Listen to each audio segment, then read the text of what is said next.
Hello student, जय हिंद सभी साथियों को। आप सभी का एक बार फिर से मोस्ट वेलकम है आपके अपने यूट्यूब चैनल देव कंपटीशन क्लासेस में। तो दोस्तों, आज हम आपके लिए आपके यूपी ट्रिपल एससी वीडियो का जो एग्ज़ाम है उसका एक प्रैक्टिस सेट यहाँ पर लेकर आए हैं। और यहाँ पर हमने सारे उन क्वेश्चनों को लिया है जो आपके एग्ज़ाम के पॉइंट ऑफ व्यू से काफ़ी इंपॉर्टेंट है। इसलिए क्लास को जो है लास्ट तक जरूर देखिएगा, ठीक है। काफ़ी हेल्प मिलेगी आपको इस प्रैक्टिस सेट से।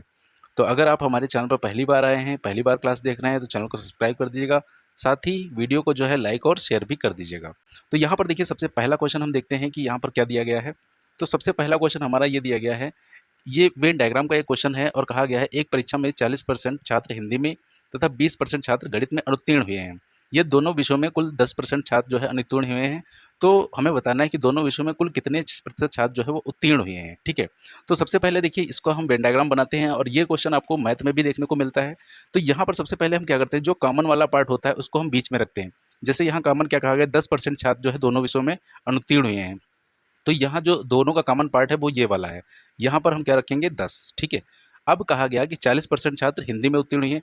तो मान लीजिए ये हमारा जो है हिंदी का पोर्शन है, ठीक है। उसके बाद दूसरा सब्जेक्ट कौन सा है, मैथ। तो ये हमारा मैथ का पार्ट है।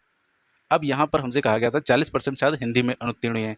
तो देखिए, जो हिंदी का जो पूरा आरेख है वो हमारा ये है, ठीक है। तो इस आरेख में पहले से ही 10 जो है शामिल हैं। तो इसका मतलब इधर अब बचे कितने, 30। तो अब ये पूरा जो मिलाकर है पूरा 40 बन जाएगा। यानी ये अनुत्तीर्ण वाला जो डाटा है वो हम लिख रहे हैं। उसके बाद कहा गया 20% गणित में उत्तीर्ण है। अब देखिए 20, अगर मैथ का डायग्राम देखें तो ये पूरा डायग्राम जो है मैथ का है और इसमें 10 पहले से ही इन्वॉल्व है। तो यहाँ पर हमारा 10 ही सिर्फ बचता है। टोटल कितना हो गया, मैथ में 20% हो गया, ठीक है। तो ये जो है हिंदी में हो गया 40% और मैथ में हो गया 20%। अब यहाँ पर देखिए हमसे कहा गया है कि तो दोनों विषयों में कुल कितने प्रतिशत छात्र उत्तीर्ण हुए हैं। तो यहाँ पर अगर हम देखें तो कुल अनुत्तीर्ण विद्यार्थियों की संख्या कितनी है, कितने परसेंट है। तो 30 30 प्लस 10 प्लस 10, यानी जो है हमारे 50% छात्र जो है क्या हुए हैं, अनुत्तीर्ण हुए हैं, ठीक है। 50% छात्र अनुत्तीर्ण हुए हैं। तो यहाँ पर हमें निकालना है दोनों विषयों में उत्तीर्ण छात्रों का परसेंट। तो हमें पता है, देखिए जो भी जितने भी छात्र होंगे कुल 100% छात्र हम लेते हैं, ठीक है। 100% छात्र लेते हैं और इसमें से अगर 50% फेल हो गए हैं तो पास कितने परसेंट हुए होंगे, 50% ही, ठीक है।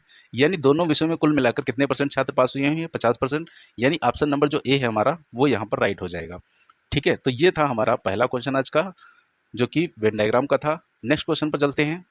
अगला क्वेश्चन ये हमारा है मिक्स कोडिंग का। अब यहाँ पर देखिए हमसे कहा गया है, हमें एक स्टेटमेंट दिया गया है, इकोनॉमिक्स इज नॉट मनी, इसको लिखा गया है काला होगा, ठीक है। डिमांड एंड सप्लाई इकोनॉमिक्स को लिखा गया है मोटा पाका, और money makes and only part इसको लिखा गया है जी ला नी की, ठीक है। अब यहाँ पर ये जो होती है एक कोडिंग भाषा होती है, ठीक है। यहाँ पर होता क्या है, देखिए यहाँ पर लेफ्ट साइड में कुछ वर्ड हमारे होते हैं और राइट साइड में जो है उनके कुछ कोड दिए रहते हैं। अब यहाँ पर जितने वर्ड जो है हमारे लेफ्ट साइड में कॉमन होंगे, उनके कोड भी जो है राइट साइड में उतने ही कॉमन होंगे। तो यहाँ पर देखिए हमसे पूछा गया है कि मेक्स का कोड क्या होगा। तो सबसे पहले देखते हैं मेक्स हमारा है कहाँ पर। देखिए मेक्स हमारा तीसरे वाले जो स्टेटमेंट में है, ठीक है, और इसके बाद चौथे वाले स्टेटमेंट में है। और देखिए मेक्स कहीं भी नहीं है। अब हम देखते हैं कि यहाँ तीसरे और चौथे में इधर कोड जो है कौन सा कॉमन है। तो देखिए इधर कोड जो है जेड आई कॉमन है। बाकी इसके अलावा और कोई भी कोड कॉमन नहीं है। तो इसका मतलब मेक्स का कोड क्या हो जाएगा, जेड आई हो जाएगा, ठीक है। तो इसका आंसर क्या हो गया, option number A Z I. दूसरा कह रहा है कि मनी का कोड क्या होगा। अब देखिए मनी कहाँ पर है हमारा। तो मनी देखिए हमारा है पहले स्टेटमेंट में यहाँ पर, और इसके अलावा यह है तीसरे स्टेटमेंट में। यानी मनी का कोड हमें प्राप्त होगा पहले और तीसरे से। अब इसमें देखते हैं पहले और तीसरे में कौन से कोड कॉमन है। तो यहाँ पर हमारे कॉमन है ला, ठीक है। ला इसमें भी कॉमन है, इसमें भी कॉमन है। इसके अलावा देखिए और कोई भी कोड यहाँ पर नहीं मिल रहा है। इसका मतलब जो मनी का कोड हो जाएगा वो क्या हो जाएगा, ला हो जाएगा, ठीक है। तो सिर्फ आपको यहाँ पर यही देखना होता है कि वर्ड हमारा जो है किस स्टेटमेंट में कॉमन मिल रहा है, और उनके कोड जो है वो भी हमें जो है दूसरी तरफ कॉमन ही मिलेंगे, ठीक है। तो ये हमारा हो गया दूसरा क्वेश्चन। नेक्स्ट क्वेश्चन पर चलते हैं। तो ये हमारा है कोडेड ब्लड रिलेशन का क्वेश्चन, ठीक है। अब यहाँ पर हमें एक स्टेटमेंट दिया गया है, पी इंटू क्यू का मतलब है पी क्यू का पुत्र है, पी प्लस क्यू का अर्थ है पी क्यू की बेटी है, और पी डिवाइड क्यू का मतलब है पी क्यू की पत्नी है, और पी माइनस क्यू का अर्थ है पी क्यू का पिता है। अब यहाँ पर हमें एक देखिए अधूरा स्टेटमेंट दिया गया, यहाँ क्वेश्चन मार्क की जगह बताना है क्या आएगा। और यदि यहाँ पर क्या बनाया जाए, यदि क्यू की के की माँ हो, ठीक है। तो सबसे पहले इसका हम क्या बनाते हैं, इसका फैमिली ट्री बनाते हैं। अब यहाँ पर देखिए पहला स्टेटमेंट दिया गया है के प्लस एच। तो प्लस का मतलब देखिए क्या है, पी क्यू की बेटी है। तो यहाँ हम इसको वैसे ही पढ़ेंगे के एच की बेटी है। तो के को एच की बेटी बनाना है तो पहले हमने के बनाया, ठीक है, और ये बेटी किसकी है, एच की, तो एच ऊपर रहेगा। अब के बेटी है इसलिए इसको हम सर्कल में बंद कर देंगे, क्योंकि महिला के लिए हम जो है सर्कल का यूज़ करेंगे, पुरुष के लिए ट्राइंगल का। इसके बाद कहा गया एच माइनस पी। अब देखिए माइनस का अर्थ क्या है, पी क्यू का पिता है, तो इसको हम पढ़ेंगे एच पी का पिता है। तो एच देखिए पिता हो गया। अब एच का जेंडर पता चल गया कि एच क्या है, पुरुष है, और ये किसका पिता है, पी का, यानी जो पी है वो के का ही भाई या बहन होगा, ठीक है। उसके बाद कहा गया, अब यहाँ पर क्वेश्चन मार्क की जगह क्या लाया जाए कि जो है क्यू के की माँ बन जाए। अब देखिए अगर क्यू को के की माँ बनाना है तो पी को क्यू का क्या बनाना पड़ेगा, तो जो पी है इसको क्यू का पुत्र या फिर पुत्री बनाना पड़ेगा, तभी जो है जो क्यू है वो के की माँ बन पाएगी। और पुत्र या पुत्री के लिए देखिए दो ऑप्शन है हमारे पास, एक ऑप्शन है इनटू और दूसरा ऑप्शन है प्लस का। अब यहाँ पर देखिए अगर हम इनटू रखते हैं तो हम इसको क्या पढ़ेंगे, पी इंटू क्यू का अर्थ है पी क्यू का पुत्र है, यानी इसको हम पढ़ेंगे पी जो है क्यू का पुत्र है। अब देखिए पी एच का भी पुत्र था, तो पी जो है क्यू का पुत्र हो जाएगा, यानी क्यू जो है एच की पत्नी बन जाएगी, ठीक है, एच की पत्नी बन जाएगी। तो यहाँ से भी निकल कर आ रहा है, देखिए ये क्यू के की माँ हो गई, ठीक है। और दूसरा अगर यहाँ पर हम प्लस का यूज़ करें, तो जब हम इस यहाँ पर प्लस का यूज़ करेंगे तो ये क्या निकल के आएगा, प्लस का अर्थ है पी क्यू की बेटी है, यानी यहाँ पर पी क्यू की बेटी बन जाएगी। अब ये जो पी है ये बेटी बन जाएगी सिर्फ, और कुछ नहीं होगा, ठीक है। तो ये दोनों ही जो है सिंबल का यूज़ हम कर सकते हैं, तो इसलिए इसका ऑप्शन नंबर सी सही होगा, या तो इंटू या फिर प्लस, ठीक है। अब दूसरा जो है क्वेश्चन इसी का देखते हैं, यहाँ पर क्या कहा गया है। तो यहाँ पर हमें एक स्टेटमेंट दिया गया है, इसका भी फैमिली ट्री हमें बनाना पड़ेगा। देखिए पहले बी डिवाइड पी, डिवाइड का अर्थ है पी क्यू की पत्नी है, पी क्यू की पत्नी है, तो इसको हम पढ़ेंगे बी पी की पत्नी है। तो बी जो है वो पी की पत्नी है, तो पति पत्नी के लिए हम प्लस साइन का यूज़ करते हैं, ठीक है। और बी पत्नी है इसलिए इसको हम सर्कल में बंद कर देंगे, तो पी पति हो जाएगा इसका, यानी ये पुरुष हो जाएगा, तो इसको हम ट्राइंगल में बंद कर देंगे। उसके बाद लिखा है पी इंटू जेड। अब इंटू का अर्थ है पी क्यू का पुत्र है, यानी पी जेड का पुत्र है। ये जो पी है ये किसका पुत्र है, जेड का, तो ये जेड का पुत्र हो गया, ठीक है। फिर है जेड माइनस के, तो माइनस का अर्थ है पी क्यू का पिता है, यानी जेड के का पिता है। अब देखिए जेड क्या हो गया, पिता हो गया, यानी ये पुरुष हो गया, तो इसको हम ट्राइंगल में बंद कर देंगे। और किसका पिता है, के का, यानी के जो है पी का ही भाई या फिर बहन होगा, ठीक है। उसके बाद कहा गया के प्लस ओ। अब प्लस का अर्थ देखिए क्या है, पी क्यू की बेटी है, यानी इसको हम पढ़ेंगे के ओ की बेटी है। अब देखिए के बेटी हो गई तो के को हम सर्किल के अंदर बंद कर देंगे, और किसकी बेटी है, ओ की, तो ये जेड की भी बेटी है और ओ की भी बेटी होगी, तो इसका मतलब ओ जो है जेड की पत्नी हो जाएगी। अब ये फैमिली ट्री हमारा कंप्लीट हो गया है। यहाँ पर हमें बताना है कि कौन सा जो ऑप्शन सही है। पहला ऑप्शन कह रहा है पी ओ का भाई है, देखिए पी ओ का भाई नहीं है, पी ओ का पुत्र है, ठीक है, तो ये ऑप्शन गलत हो गया। दूसरा है बी ओ की पुत्रवधू है, हाँ ये देखिए सही है, जो बी है वो ओ की पुत्रवधू है, ओ के पुत्र की पत्नी है, और पुत्र की पत्नी क्या होती है, पुत्रवधू, यानी ऑप्शन नंबर सी हमारा जो है वो सही है यहाँ पर। उसके बाद बी के की पुत्रवधू है, बी के की पुत्रवधू नहीं है, बी के की कौन है, भाभी है। उसके बाद ओ जेड की बेटी है, तो ओ जेड की बेटी नहीं है, ओ जेड की पत्नी है, तो ये दोनों ही गलत हो जाएंगे, ठीक है। तो यहाँ ऑप्शन नंबर जो है सी यहाँ पर सही होगा, ठीक है। तो ये हमारा हो गया ब्लड रिलेशन का क्वेश्चन। नेक्स्ट क्वेश्चन पर चलते हैं। अगला क्वेश्चन देखिए, यहाँ पर कहा गया है एक परिवार में 5 पुत्रों और एक पिता की औसत आयु 42 वर्ष है, यानी इसका मतलब यहाँ पर 5 पुत्र हो गए और एक पिता हो गया, तो टोटल व्यक्ति जो हो गए वो कितने हो गए, 6, ठीक है। अब इनकी औसत आयु कितनी दी गई है, 42 वर्ष, तो औसत आयु हो गई 42 वर्ष। तो अब हमें औसत 6 व्यक्तियों का औसत पता है, तो इनकी हम कुल आयु निकाल सकते हैं। 6 व्यक्तियों की कितनी हो जाएगी, 6 दूनी 12, 6 चौक 24, 1 25, यानी 252 वर्ष हो जाएगी इनकी कुल आयु, ठीक है। इसके बाद कहा गया यदि पिता को हटा दिया जाए, यानी इसमें से अगर पिता को हटा दिया जाए तो 6 में से एक व्यक्ति चला जाएगा, तो बचेंगे कितने, 5, ठीक है। तो कह रहा है कि इनका जो औसत है 3 कम हो जाता है, यानी जो पहले औसत 42 था अब ये 3 कम हो जाएगा, तो ये औसत हो जाएगा 39, ठीक है। अब 5 व्यक्तियों की उम्र देखिए कितनी हो जाएगी टोटल, तो 5 नवा 45 हो जाएगा, 5 या 15 4 19, ठीक है। तो हमसे पूछा गया है पिता की आयु ज्ञात कीजिए।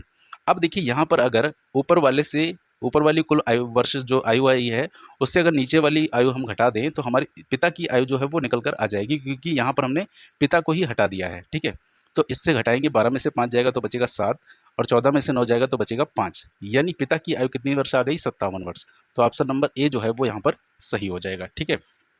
तो ये कुछ मैथ के क्वेश्चन होते हैं जो मैथ और रीजनिंग दोनों में ही पूछे जा सकते हैं, ठीक है। एज जो आपका है टॉपिक, ये मैथ का भी पार्ट है और रीजनिंग का भी पार्ट है। अब यहाँ पर हमें एक सीरीज़ दी गई है WS, यहाँ क्वेश्चन मार्क की जगह हमें बताना है क्या आएगा। तो सबसे पहले हम क्या करते हैं, यहाँ पर प्लेस वैल्यू लिख लेते हैं, जिससे हमें लॉजिक जल्दी समझ आएगा।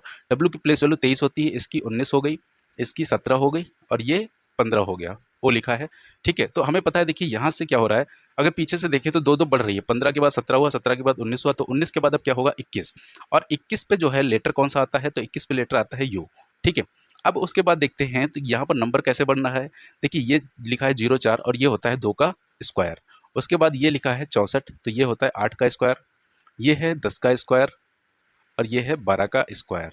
यानी यहाँ पर अगर स्क्वायर देखें तो बाएं से दाएं दो दो बढ़ रहा है। ठीक है, तो यहाँ पर 2 का स्क्वायर था तो आगे क्या हो जाएगा 4 का स्क्वायर। तो यहाँ पर क्या हो जाए, सॉरी 2 का स्क्वायर है, 1 मिनट, 4 नहीं होगा क्योंकि 4 के बाद फिर 6 होना चाहिए। तो यहाँ पर अब देखिए आखिर स्क्वायर ये कैसे बन रहा है। देखिए यहाँ पर ये है 12 का स्क्वायर और ये है 10 का स्क्वायर। अब अगर हम देखें तो देखिए 15 और 12 अगर इन दोनों को जोड़ दें तो हमारा हो जाएगा 27, और हमें पता है दो विपरीत अक्षर का जो योग होता है वो 27 ही होता है, उनकी प्लेस वैल्यू का योग। इसका मतलब जो लेटर लिखा गया है उसके विपरीत वाले अक्षर की जो प्लेस वैल्यू है उसका स्क्वायर यहाँ पर लिखा गया है। तो अब देखिए जैसे डब्लू था, डब्लू का विपरीत क्या होता है डी, और डी की प्लेस वैल्यू होती है 4, तो वही लिखा है यहाँ पर। ठीक है, 1 मिनट, इस क्वेश्चन में जो है थोड़ा सा गड़बड़ हुआ है, यहाँ पर हो जाएगा 16। ठीक है, इसको सही कर लीजिएगा, यहाँ पर होगा 16, ये होगा 4 का स्क्वायर। ठीक है, 4 का स्क्वायर होगा ये, हाँ ये हो गया 4 का स्क्वायर। अब देखिए ये s की प्लेस वैल्यू 19 होती है, इसका अपोजिट h होता है, h की प्लेस वैल्यू 8 होती है, तो ये 8 का स्क्वायर लिखा। इसी तरीके से q का जो अपोजिट होता है वो j होता है, j की प्लेस वैल्यू 10 होती है, 10 का स्क्वायर लिखा है। तो u का अपोजिट क्या होता है f, और f की प्लेस वैल्यू होती है 6, तो यहाँ पर 6 का स्क्वायर लिखा जाएगा यानी कि 36। ठीक है, तो u 36 यानी ऑप्शन नंबर ए यहाँ पर जो है सही हो जाएगा। तो यहाँ पर क्वेश्चन को सही कर लीजिएगा, w के बाद 16 लिखा हुआ है। ठीक है, थोड़ा सा मिस्टेक हुई है यहाँ पर। ठीक है, चलिए चलते हैं नेक्स्ट क्वेश्चन पर। अब अगला ये क्वेश्चन जो है पासे का क्वेश्चन है। ठीक है, यहाँ एक ही पासे की हमें 3 स्थितियाँ दी गई हैं और हमसे पूछा गया है कि 5 वाली संख्या जो है उसका विपरीत क्या होगा, यानी 5 का विपरीत हमें बताना है क्या होगा। तो हमें पता है कि जब भी 2 से अधिक पासे की स्थितियाँ दी जाती है तो वहाँ या तो हम 1 कॉमन ट्रिक का यूज़ करते हैं या फिर 2 कॉमन ट्रिक का यूज़ करते हैं। अब देखिए 2 कॉमन ट्रिक में क्या होता है, जैसे 5 का विपरीत पूछा था तो हमने देखा 5 के साथ यहाँ कौन है 6 1, तो हम देखते हैं कि जहाँ 6 1 होता तो वहाँ पर 2 कॉमन ट्रिक लगा देते, लेकिन यहाँ कहीं भी 6 1 नहीं दिख रहा है, इसलिए हम अब 1 कॉमन ट्रिक का यूज़ करेंगे, 2 कॉमन ट्रिक का यूज़ नहीं कर सकते। तो यहाँ पर अगर देखिए हम दूसरे और तीसरे पासे को देखें तो यहाँ पर क्या 1 कॉमन ट्रिक लग जाएगी। तो यहाँ पर दोनों पासों में देखिए एक एक जो है वो कॉमन मिल गया हमें, एक इसमें भी कॉमन है, एक यहाँ भी कॉमन है। तो हमें पता है 1 कॉमन ट्रिक में हम क्या करते हैं, कॉमन नंबर से क्लॉकवाइज डायरेक्शन में घूम जाते हैं। तो यहाँ से आएगा 1 3 2, तो ये आ गया 1 3 और 2, और यहाँ से आ जाएगा कॉमन नंबर से ही घूमेंगे हम, तो 1 6 5, तो 1 आएगा, 1 के नीचे 1, फिर 6, फिर 5। तो देखिए यहाँ पर बचा कौन, 1 का विपरीत, तो 1 का विपरीत हो गया 4 जो कि नहीं दिख रहा है। और हमसे पूछा गया था 5 का विपरीत, तो 5 का विपरीत क्या आ गया 2, क्योंकि जो नंबर ऊपर नीचे लिखे हैं वही एक दूसरे के विपरीत हो जाएंगे।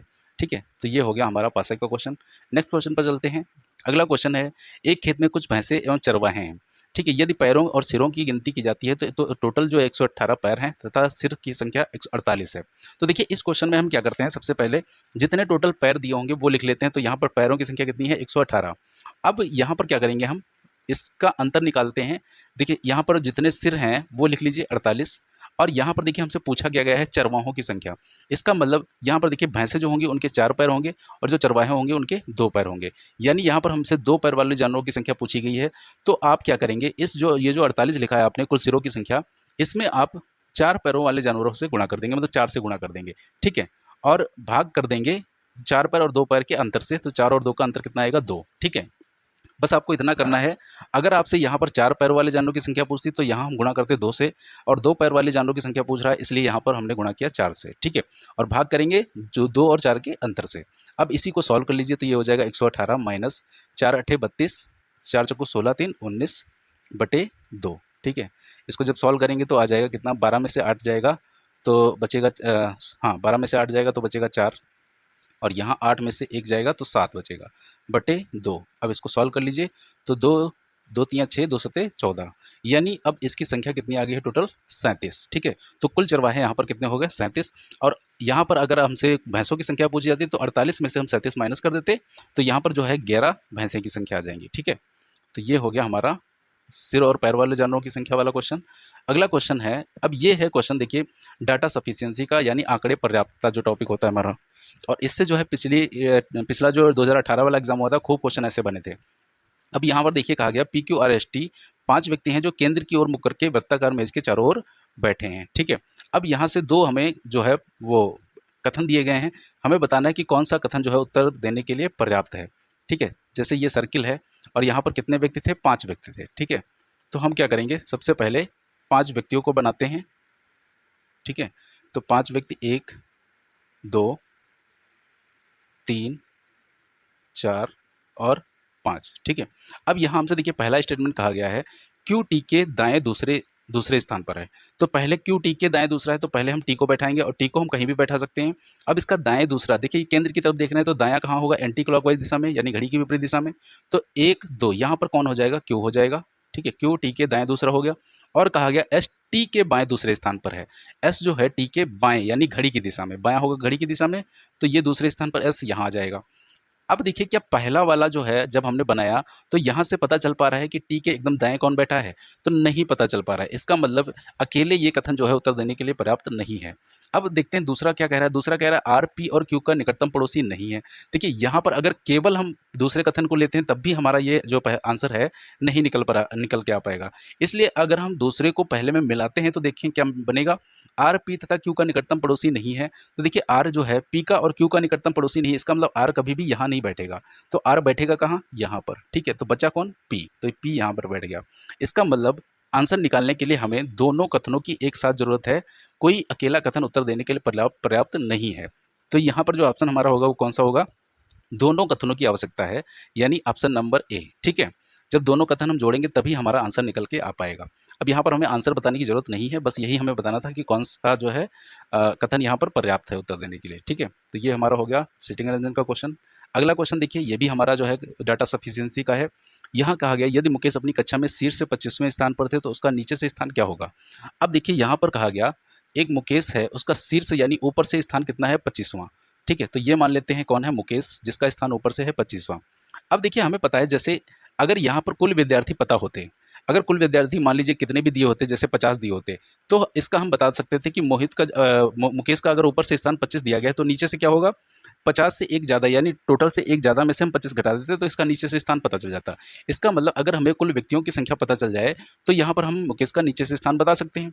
तो पहला कथन देखिए कहा गया है नीरज जो मुकेश से 3 स्थान ऊपर है, नीचे से 22वां है। अब जो एक कोई दूसरा व्यक्ति है नीरज, जिसका स्थान मुकेश से 2 स्थान ऊपर है और नीचे से ये कितना है, 22वां।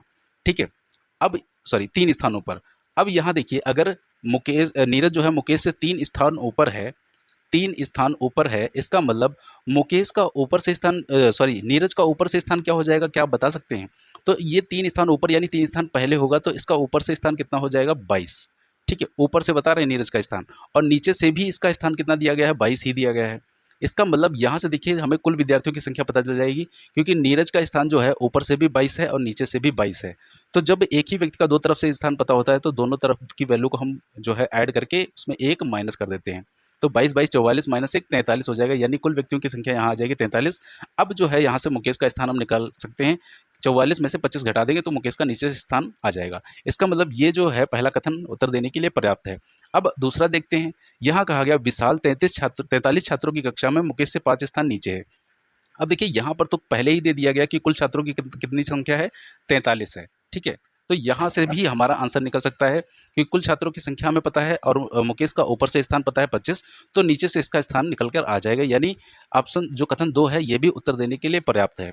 इसका मतलब या तो कथन पहला या कथन दूसरा मतलब उत्तर देने के लिए पर्याप्त हैं। ठीक है, यहाँ पर और ये लास्ट ऑप्शन है कथन 1 और कथन 2 एक साथ देखिए पर्याप्त नहीं है, दोनों से अलग अलग आंसर निकल आएगा। ठीक है, मतलब दोनों आंसर देने के लिए अलग अलग स्वतंत्र रूप से पर्याप्त हैं। ठीक है, अगला क्वेश्चन देखते हैं, ये है ओपन डाइस का हमारा क्वेश्चन।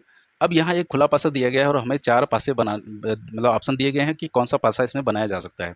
तो इस तरीके के पासे में सबसे पहले हम विपरीत सतह का पता लगाते हैं, और हमें पता है यहाँ अल्टरनेट सरफेस एक दूसरे के विपरीत होती है, मतलब एक छोड़ के दूसरी। तो 2 का विपरीत क्या हो जाएगा, 4, 4 का विपरीत 2 हो जाएगा, और 1 का विपरीत क्या हो जाएगा, 6, और 6 का विपरीत 1 हो जाएगा। ठीक है, 1 का विपरीत 6, 6 का विपरीत 1। अब बचा 2, 5 और 3, तो 5 का विपरीत 3 हो जाएगा, 3 का विपरीत 5 हो जाएगा। अब देखिए यहाँ पर हम क्या करते हैं, हम हर उस ऑप्शन को हटा देंगे जिसमें 2 विपरीत सतह एक साथ दिख रही हैं, क्योंकि हमें पता है कोई भी 2 विपरीत सतह एक साथ नहीं दिख सकती।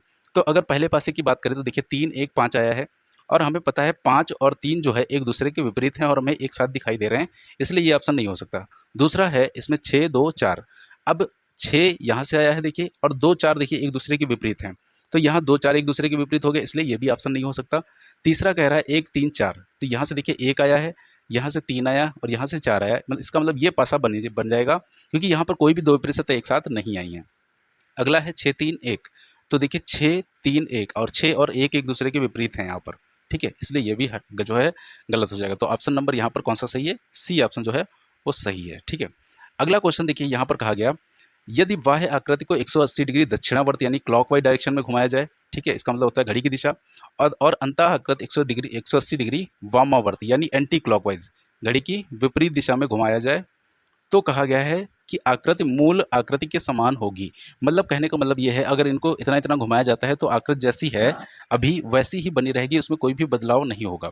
तो देखिए अगर इस फिगर को हम चेंज करते हैं तो हमें पता है 180 डिग्री घुमाने पर किसी भी फिगर को वो फिगर अपोजिट हो जाती है, अपनी जैसी फिगर है उसकी अपोजिट। तो ये जो ऊपर हमें दिख रहा है ये कहाँ पहुँच जाएगा? ये नीचे हो जाएगा, इसलिए ये पहली जैसी फिगर नहीं रह जाएगी।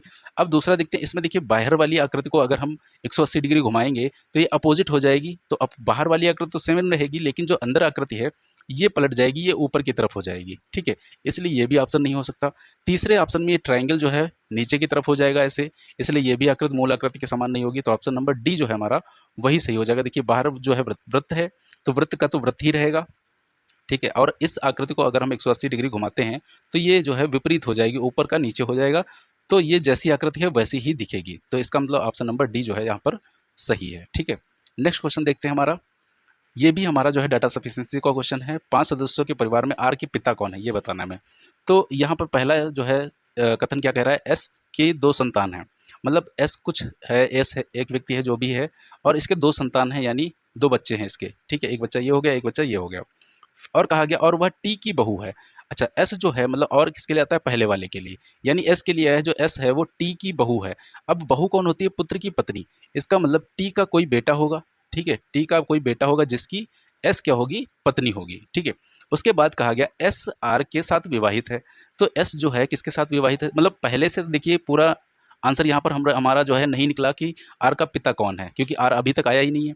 दूसरे में कहा गया एस आर के साथ विवाहित है। अब अगर अकेले इसको लेते हैं तब भी हमारा आंसर नहीं निकलेगा, तो हम इन दोनों को जोड़कर अगर बनाएं तो एस देखिए आर से विवाहित है, यानी आर कौन हो जाएगा? एस का पति हो जाएगा, ठीक है ये। अब यहाँ से देखिए क्या निकल कर आ रहा है कि आर का पिता कौन है, तो देखिए आर का पिता क्या टी हो सकता है कभी?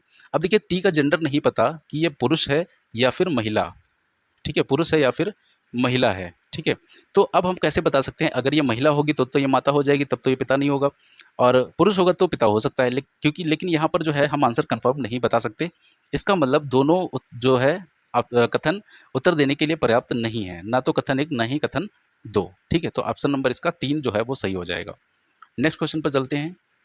अब यहाँ से एक जो है डायरेक्शन का क्वेश्चन है यहाँ पर हमारे। अब यहाँ से कहा गया मोहन बिंदु पी से पूर्व में 15 मीटर चलकर बिंदु क्यू पर पहुँचता है, तो यहाँ पर मान लेते हैं कोई बिंदु पी है ये, ठीक है, यहाँ से जो है वो पूर्व की ओर चलता है। अब पूर्व हमेशा दाईं तरफ होता है, तो ये दाईं तरफ चलेगा कितना? 15 मीटर, ठीक है, तो ये 15 मीटर हमने इसको चला दिया, और ये कहाँ पहुँच गया? बिंदु क्यू पर, तो ये बिंदु क्यू हो गया। अब फिर कहा गया फिर बाएं मुड़कर 7 मीटर चलता है। अब देखिए ये बाएं मुड़ेगा तो बायां हमेशा होता है एंटी क्लॉकवाइज यानी घड़ी की विपरीत दिशा, तो ये है इसकी घड़ी की विपरीत दिशा, यानी ऊपर की तरफ चलेगा, और कितना चलता है? सॉरी कितना चलता है? 7 मीटर, हाँ 7 मीटर चलता है, तो इसको हमने ऊपर की तरफ चला दिया 7 मीटर, ठीक है, ये हमने चला दिया 7 मीटर। उसके बाद कहा गया अब वह दाएं मुड़कर 12 मीटर चलता है। अब दायां कहाँ होगा? घड़ी की दिशा में, तो ये इसकी घड़ी की दिशा है, तो इसको हम दाएं मोड़ेंगे, और कितना चलता है? 12 मीटर, तो ये हमने इसको चला दिया 12 मीटर। उसके बाद कहा गया और बिंदु एस पर पहुंच जाता है, ये बिंदु एस था, ठीक है, और इसके पहले वाला बिंदु आर था, यानी ये बिंदु आर है, ठीक है। अब आगे कहा गया बिंदु एस से वह उत्तर पश्चिम दिशा में मुड़कर 13 मीटर जाता है। अब उत्तर पश्चिम का मतलब देखिए क्या है, ये हमारी डायरेक्शन होती है, ठीक है, ये पूर्व होता है, ये पश्चिम होता है, ये ऊपर उत्तर होता है और नीचे दक्षिण होता है, और ये जा कहाँ रहा है? उत्तर पश्चिम दिशा में। देखिए उत्तर पश्चिम का मतलब उत्तर और पश्चिम के बीच की दिशा होती है ये वाली, यानी ये इधर मुड़ेगा, ठीक है, तो इसको जब उत्तर पश्चिम में मोड़ेंगे तो ये ऐसे जाएगा, ठीक है, और कितना चलता है? 13 मीटर सीधा चलता है। अब देखिए जब हम इसको ऐसे चलाएंगे तो ये हमें क्या कैसे पता चलेगा कि कहाँ तक 13 मीटर है? यहाँ तक है, यहाँ तक है, यहाँ तक है, या यहीं तक है? तो यहाँ से हम कैसे पता करेंगे? तो देखिए यहाँ से जो सीधी लाइन ये जा रही है यहाँ से एक सीधी लाइन जो है हम ड्रॉ करेंगे इस तरीके से, और जहाँ पर ये दोनों लाइन मिलेंगी उतनी ही दूरी जो है ये 13 किलोमीटर की होगी, 13 मीटर की होगी। तो यहाँ तक जो है 13 मीटर की दूरी है, और सीधा चलकर वह बिंदु टी पर पहुँचता है, यानी ये बिंदु कौन सा है, टी। उसके बाद कहा गया वह पश्चिम दिशा में मुड़कर 5 मीटर चलता है। अब यहाँ से ये पश्चिम दिशा में यानी इधर मुड़ेगा और कितना चलता है, 5 मीटर। तो ये 5 मीटर चला। उसके बाद और बिंदु यू पर पहुँच गया, यानी ये बिंदु कौन सा है, यू। और अब कहा गया कि वह 90 डिग्री वामावर्त, वामावर्त का मतलब घड़ी की विपरीत दिशा। तो विपरीत दिशा कहाँ होगी, नीचे की तरफ, यानी नीचे की तरफ चलता है, और कितना चलता है, 8 मीटर। अब देखिए यहाँ से जब हम इसको 8 मीटर चलाएंगे तो हम कैसे पता चलेगा कि 8 मीटर जो है कितना है, इतना है, इतना है, या इतना है, या इतना है। तो इसको पता करने के लिए हमें देखिए ये जो बीच की दूरी थी ये हमें पता होनी चाहिए कितनी है। अगर ये 8 से कम होगी तो फिर हम इससे नीचे तक चलाएंगे, अगर 8 से ज़्यादा होगी तो ये इसके ऊपर ही रह जाएगा। तो यहाँ से ये दूरी देखिए पता करने के लिए क्या करेंगे, ये समकोण त्रिभुज बन गया, तो यहाँ हमें पाइथागोरस थ्योरम लगानी पड़ेगी। अब हमें पता है कि 5, 12, 13 की ट्रिपलेट होती है, तो ये दूरी हो जाएगी 5, या आप पाइथागोरस थ्योरम भी लगाएंगे यहाँ से। तो मान लीजिए ये टी आर हमको निकालनी थी, तो टी आर स्क्वायर बराबर हो जाएगा, ये होता है कर्ण और ये होता है आधार, ठीक है। तो यहाँ कर्ण का स्क्वायर माइनस आधार का स्क्वायर हो जाएगा 13 स्क्वायर माइनस 5 स्क्वायर, ये हो जाएगा 169, और ये हो जाएगा 25। टोटल हो जाएगा 100 सॉरी 12, 13 थी, ये हो गई 12, ठीक है। ये हो जाएगा 12 का स्क्वायर, 12 का स्क्वायर यानी 144। तो यहाँ से आएगा 25, ठीक है। अब जब यहाँ से स्क्वायर हट जाएगा तो ये वैल्यू रूट में चली जाएगी, और ये 5 का स्क्वायर होता है, तो यहाँ से ये दूरी निकल कर आएगी, आ गई 5। अब हमें पता है ये दूरी 5 है और हमें यहाँ चलना था 8, इसका मतलब 8 जो हम चलेंगे वो इससे ज़्यादा हम चलेंगे यहाँ तक, मान लिया यहाँ तक चला, ठीक है। ये हो गई 8 मीटर। तो हमसे देखिए पूछा क्या गया है, और बिंदु वी पर पहुँच जाता है, यानी ये बिंदु वी है, ठीक है। अब 2 क्वेश्चन यहाँ से पूछे गए, बिंदु टी और क्यू के बीच की न्यूनतम दूरी क्या है। देखिए बिंदु टी कहाँ है हमारा, यहाँ पर, और क्यू कहाँ है हमारा, यहाँ पर। अब इनके बीच न्यूनतम दूरी पूछिए, यानी ये जो दूरी है कितनी है। तो देखिए ये दूरी कितनी है, ये दूरी थी 7 मीटर यहाँ से यहाँ तक की, और ऊपर की कितनी है 5, यानी टोटल दूरी जो हो गई कितनी हो गई, 12 मीटर। तो यहाँ पहले का राइट आंसर क्या हो गया, ऑप्शन नंबर सी। अब दूसरा क्वेश्चन कह रहा है बिंदु आर के सापेक्ष पी किस दिशा में है। बिंदु आर देखिए यहाँ पर है और पी यहाँ पर है, तो आर के सापेक्ष पी पूछा गया है। तो हम देखिए यहाँ पर क्या करेंगे, आर से एक तीर चलाएंगे और निशाना किसको बनाएंगे, पी को। तो तीर ऐसे उड़ता हुआ जाएगा नीचे की तरफ। अब ये तीर देखिए ऐसे जा रहा है, नीचे की तरफ जा रहा है, तो नीचे क्या होता है, नीचे होता है दक्षिण, ठीक है, नीचे होता है दक्षिण, यानी ये हो जाएगा पहली दिशा क्या आ जाएगी, दक्षिण। और दूसरी दिशा देखिए दक्षिण, और ये किधर जा रहा है, बाईं तरफ या दाईं तरफ, तो ये जा रहा है बाईं तरफ, और बाईं तरफ क्या होता है, पश्चिम, बाईं तरफ होता है पश्चिम, तो ये दिशा हो जाएगी दक्षिण पश्चिम, यानी ऑप्शन नंबर बी इसका जो है राइट हो जाएगा, ठीक है। ये वाली दिशा होगी दक्षिण पश्चिम, दोनों के बीच की, दक्षिण और पश्चिम के बीच की, ठीक है। तो ये हमारा हो गया डायरेक्शन का क्वेश्चन। नेक्स्ट क्वेश्चन पर चलते हैं। यहाँ कहा गया 29 लड़कों की एक पंक्ति में रोहित बाएं छोर से 17वां है और करण दाएं छोर से 17वां है, तो उस पंक्ति में उनके बीच में कितने लड़के हैं। तो यहाँ पर जो है हम इसका डायग्राम बनाते हैं, ठीक है। 29 टोटल लड़के हैं, कहा गया रोहित का स्थान बाएं से 17वां है, तो ये जो है रोहित हो गया, ठीक है, रोहित हो गया बाएं से 17वें स्थान पर। और उसके बाद कहा गया करण दाएं छोर से 17वां है। अब देखिए यहाँ पर कभी भी हम करण को यहाँ से दाएं छोर से 17वां नहीं बना सकते, क्योंकि अगर वो बनाएंगे फिगर हमारा तो वहाँ पर व्यक्तियों की संख्या जो है 29 से ज़्यादा हो जाएगी, तो करण बैठेगा यहाँ पर। ये हो गया दाएं छोर से 17वां, ठीक है। देखिए जो हम बता रहे हैं वो ये फिगर बता रहे हैं कि ये फिगर इसका कभी भी नहीं बन सकता। जैसे रोहित को बाएं छोर से 17वां बैठाया और करण को दाएं छोर से 17वां बैठा दिया, तो ये फिगर कभी नहीं बन सकता, क्योंकि इसमें व्यक्तियों की संख्या 34 से ज़्यादा हो जाएगी, ठीक है। अब यहाँ पर हमसे कहा गया है कि उस पंक्ति में उनके बीच में कितने लड़के हैं, यानी इनके बीच में हमें बताना है कितने लड़के होंगे। तो यहाँ पर देखिए हम क्या करते हैं, यहाँ पर हम दूरी बनाते हैं, ठीक है। और दूरी जो बनती है वो हमेशा व्यक्ति से एक ज़्यादा की बनती है, व्यक्ति से एक ज़्यादा, यानी जितने व्यक्ति होंगे उससे एक ज़्यादा की दूरी बनेगी।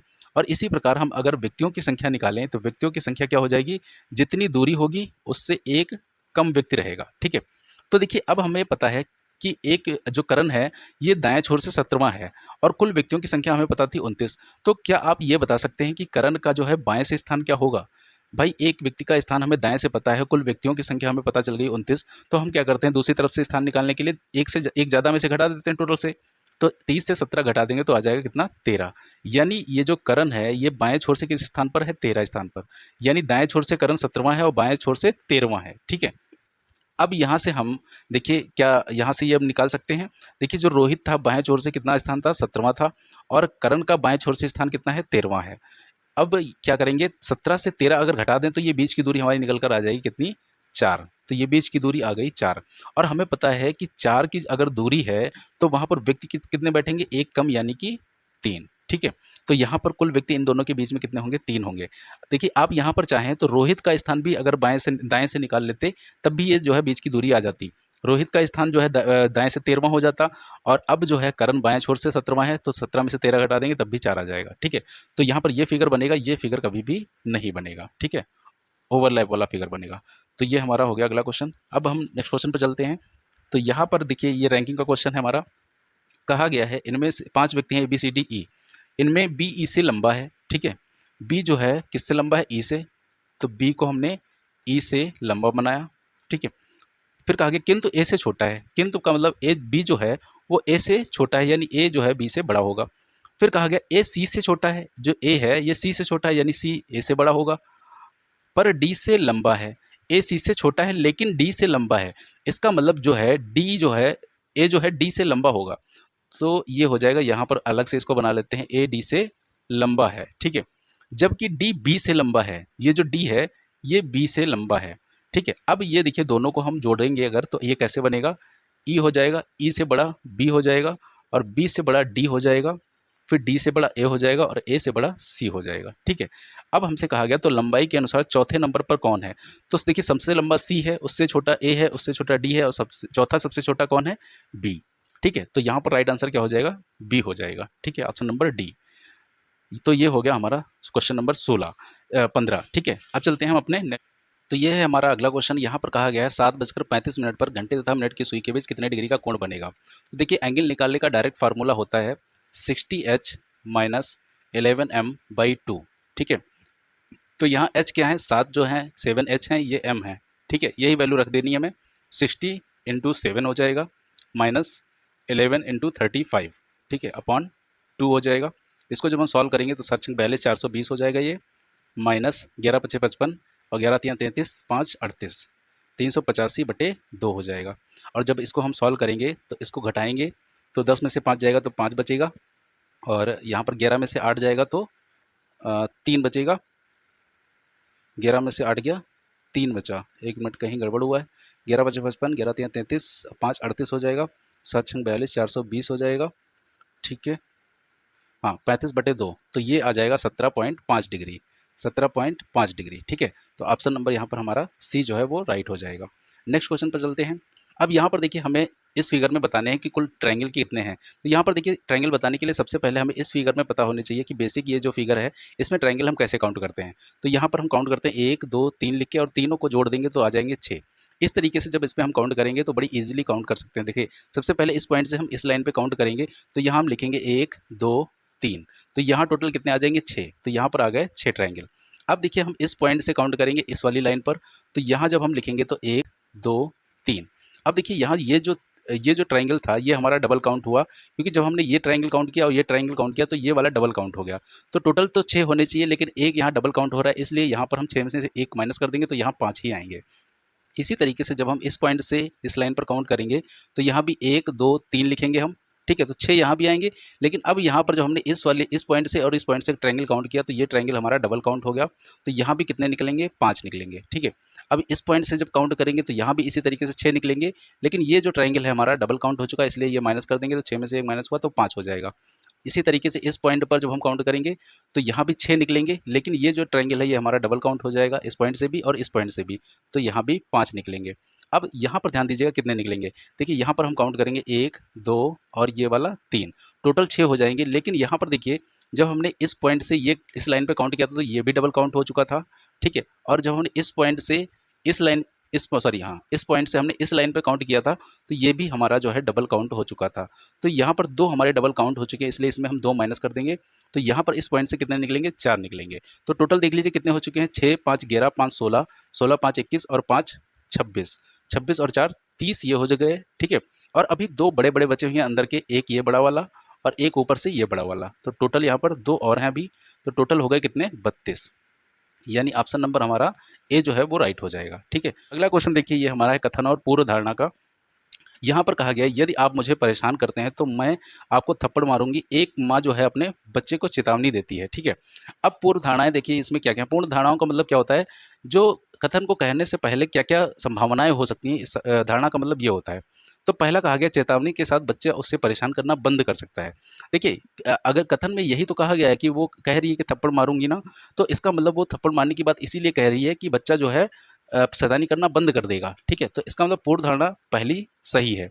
दूसरा कह रहा है सभी बच्चे मूल रूप से शरारती होते हैं। अब देखिए सभी बच्चों के बारे में कथन में तो कोई जिक्र नहीं किया गया है, तो दूसरा जो है जो पूर्वधारणा है ये अंतर्निहित नहीं होगी, क्योंकि यहाँ पर बच्चों के बारे में कुछ भी नहीं कहा गया है।